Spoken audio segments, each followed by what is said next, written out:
Já recebi várias vezes perguntas do tipo: o que fazer se me distraio demais durante a leitura bíblica? Ou como me concentrar na leitura da palavra? Ou ainda, como vencer pensamentos pecaminosos? Já vou dizendo que não é deixando a oração e a leitura bíblica para o dia seguinte que vai resolver, porque provavelmente no outro dia a distração vai voltar. Eu estava lendo um livro que, apesar de não ser estritamente sobre isso, virou uma chave na minha cabeça de algo que eu nunca havia parado para pensar antes. Sabe aquele pequeno parágrafo que muda completamente a sua perspectiva? Foi esse. Eu nunca pensei que me dedicar ainda mais naquilo que eu estava fazendo fosse uma decisão que poderia transformar toda a situação. Por isso, nesse vídeo, vamos conversar sobre como deixar de lado pensamentos de distração e pensamentos inúteis para triunfarmos na vida cristã.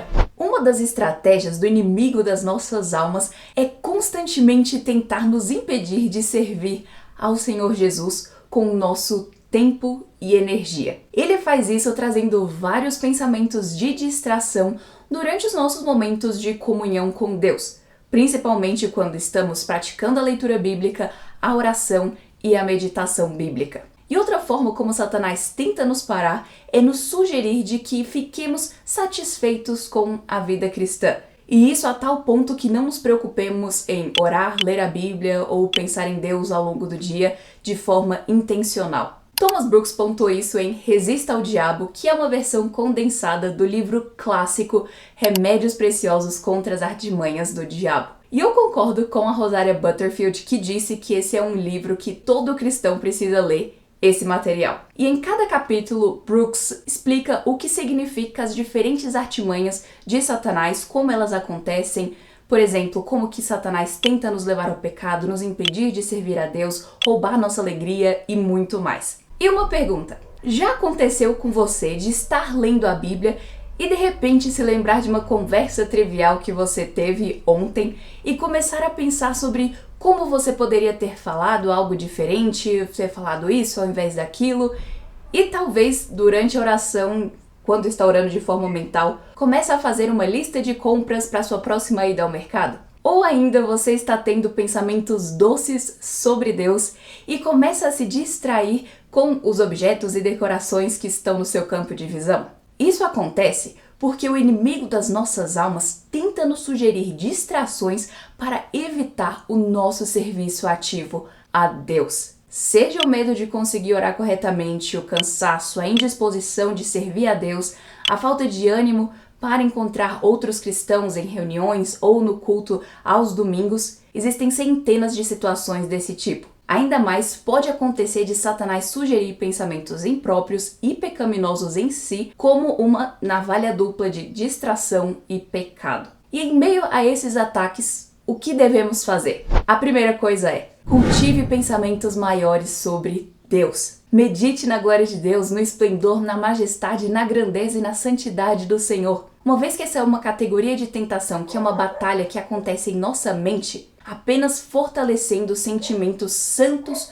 sobre Deus, conseguiremos vencer as tentações. E Brooks diz assim: é quando os crentes têm pensamentos pobres sobre Deus que Satanás pode facilmente levá-los para longe de Deus. E ele ainda mostra que a melhor coisa para impedir e deter esses pensamentos de distrações é aproximar-se de Deus sabendo que Ele conhece todas as coisas. Pense em quem Ele é. Reflita nos seus atributos, sua santidade, sua grandeza, sua justiça infalível, seu amor fiel, sua graça abundante, seu poder ilimitado, sua onipresença confortante, sua pureza brilhante e a fidelidade eterna. Esses são apenas alguns dos vários atributos maravilhosos que são tão maravilhosos que nos dão muitos temas para meditação. E a segunda coisa é: dedique-se mais. Continue orando mesmo quando a sua cabeça estiver cheia, continue lendo a Bíblia mesmo quando distrações vierem,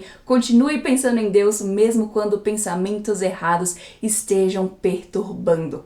E aqui está o segredo: Satanás eventualmente vai embora. Ele nos deixará quando perceber que continuamos firmes em oração, lendo a Bíblia e pensando em Deus. E isso acontece porque ele percebe que a sua estratégia de pensamentos inúteis e distrações nos fizeram buscar mais a Deus, exercer ainda mais a intencionalidade nos momentos devocionais. Satanás vai parar com as tentações porque gerou o efeito reverso do que ele desejava. E Thomas Brooks resume assim: se os crentes continuarem procurando a Deus quando Satanás tenta afastá-los para longe de Deus, eles também descobrirão que ele eventualmente os deixará. E a terceira coisa, não dê atenção à distração. Quando algum pensamento inútil e errado passar pela sua mente, não dê atenção nem acolha esse pensamento. Troque o pensamento ruim pelo pensamento maior sobre Deus. Cante um salmo, recite uma passagem bíblica. Você se lembra do padrão bíblico de mudança? Tanto de comportamento quanto de pensamento? Não é apenas uma diretriz negativa do tipo, pare de fazer isso.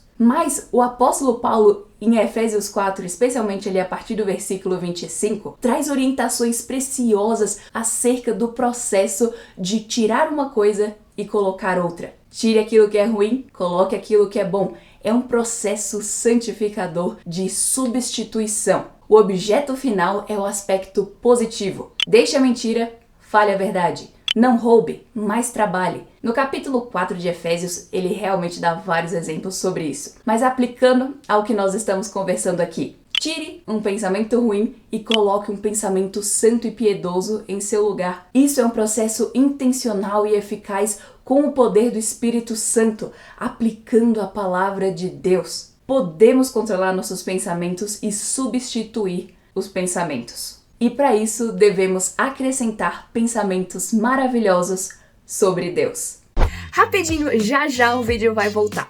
Mas antes eu queria compartilhar uma coisa com você. Você sabia que 64% de vocês que estão assistindo esse vídeo não são inscritos no canal? Pois é, você pode estar ajudando para que o YouTube esteja recomendando mais conteúdos como esse para mais pessoas, ajudando para que a palavra de Deus possa estar alcançando mais pessoas. Basta você dar o seu like, se inscrever aqui no canal e ativar o sininho. Tudo bem fácil, você vê aqui embaixo. Então, muito obrigada pela sua ajuda. O próximo ponto é: escolha algo melhor. É um bom sinal que as distrações entristeçam o nosso coração e que isso nos motive a lutar ainda mais contra eles. Se você está passando por esse desafio, não fique desanimado. Essa é a batalha mais intensa e fundamental de todas. Se você vencer as sugestões de Satanás e da carne pecaminosa nesse estágio, não terá grandes dificuldades em travar o seu avanço nas outras áreas da batalha. Porque toda a batalha começa interior, no nível do nosso coração e da nossa mente. E isso define o tom para o embate espiritual que enfrentamos externamente. Todo pecado externo começa como um pecado interno, nos pensamentos. Por isso, lutar a batalha na mente é escolher não ceder ao pecado. A categoria bíblica desse pecado é a cobiça, a mãe de todos os pecados. Toda tentação é vencida quando escolhemos algo melhor do que as ofertas de Satanás. A vitória é alcançada quando escolhemos dizer não para os prazeres temporários do pecado e escolhemos as promessas eternas de Deus. Se o nosso desejo pela nova vida oferecida por Deus for maior, teremos força para evitar esses pensamentos vazios e inúteis. Então, desejando cada vez mais aquilo que é bom, verdadeiro e belo, aquilo que é real, as promessas de Deus e o próprio Deus, nossos pensamentos serão renovados. E Brooks ainda pontua que as pessoas sempre pensam sobre aquilo que elas amam. Se você amar mais a Deus, pensará mais nele. Seus pensamentos serão repletos de paz, amor e santidade. Pensar em Deus, obedecer, cultivar as disciplinas espirituais são todos hábitos que trazem grandes recompensas. Como Brooks fala, quão tolos são os crentes que deixam Satanás afastá-los das grandes recompensas. E ele ainda fala que quando nós desejamos seguir ao Senhor Jesus, Ele fará com que isso seja fácil. Ainda que no início seja difícil, tenha os seus desafios, à medida que obedecemos, encontramos alegria nessa obediência. E todo o processo fica mais fácil quando chega aí. O crescimento espiritual acontece quando somos fortalecidos no Senhor. E por fim, o quinto ponto: não se conforme. Não podemos querer viver com padrões de moralidade e um estilo de vida parecidos com os dos descrentes e esperar que os nossos pensamentos sejam diferentes dos que eles cultivam. Se enchermos nossa mente com todo o arsenal de conteúdo cultural produzido e inspirado por um mundo entregue ao pecado e à vaidade, Como criaremos um padrão de santidade na mente? Seria estranho cultivar santidade sendo alimentado culturalmente por alimentos preparados pelo chefe de cozinha da Babilônia. Todos os conteúdos, séries, filmes, músicas e ficções escritas por inimigos declarados de Deus, todos refletirão um estilo de vida cultivado pelo seu autor. De certa forma, acompanhar esses produtos culturais estamos replicando na nossa mente e os nossos pensamentos segundo o dessas pessoas. Se você encontrar sua mente cheia de pecado e perversidade, é bem possível que isso tenha uma ligação direta com o seu consumo de mídia. Lembre-se do princípio de substituição. Troque aquela dita série ou filme vão ou até pecaminoso por outra coisa piedosa e agradável a Deus. Você pensa naquilo com que enche a sua mente. Se a sua mente estiver cheia de conteúdos com pecados, seus pensamentos refletirão coisas desse tipo. Mas, nas palavras de Brooks, os crentes devem evitar pensamentos de ansiedade desta vida e fixar suas mentes na glória e grandeza de Deus. Satanás então não será capaz de desviá-los facilmente com pensamentos inúteis. Paz e clareza mental provenientes desse esforço de purificar a nossa dieta de mídias é realmente gratificante e traz muita alegria. Sem contar que, ainda que pareça ser mais fácil ir pela rota de se conformar ao mundo, sofreremos muito mais nos conformando com ele do que obedecendo a Deus. A vontade de Deus é melhor para todos. E tudo isso que nós falamos tem um espelho muito claro nos nossos hábitos e na nossa rotina. E se você quiser aprender mais sobre isso, clica nesse vídeo aqui. Eu espero que seja uma bênção na sua vida. Não se esquece de dar o seu like, o seu comentário, de se inscrever e ativar o sininho. Com a graça de Deus, nos vemos na semana que vem.